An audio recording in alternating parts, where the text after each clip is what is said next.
In this video, I'm going to show you how to add a variable in PandaDoc. Now, the first thing you have to do, you want to open a document. So I open this one over here, which is just a draft that I have over here for this tutorial. So click on it, and it's going to open in a separate tab. Now, in here, if it's not in editing mode by default, you want to click on Edit somewhere here in the top right. And when you do so, as you can see, it's going to give you, of course, the editing mode and the ability to basically put different things into your document.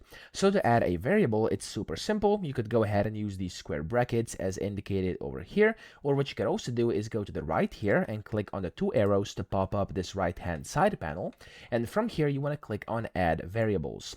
Now whenever you do this, as you can see, you have some default variables. So for example, you could go ahead and just use any of these. I can go and just copy any of these variables, or I can delete them if I want to as well. So of course you can assign the variables over here, and you can click on copy, and you can just paste it anywhere you want, and that's going to be your variable. Now you can click on the variable and enter in the value over here of that specific variable. Okay, so for example, I can do workflow created date, and I can just go ahead and basically add it over here, for example, like this, and there we go. It's going to add a variable like that. So that's how easy it is to add a variable. However, if you would like a custom one, click on add custom variable up top, and you can of course give it a name. So I'm gonna name this one test variable right now, and click on add variable. As you can see, it's now over here. I can go ahead and copy it, paste it anywhere I would like, and there we go. We have that variable as well. Okay, so that's how to add a variable in PandaDoc. I hope this video helped you out. If it did, please subscribe to the channel and help me out as well.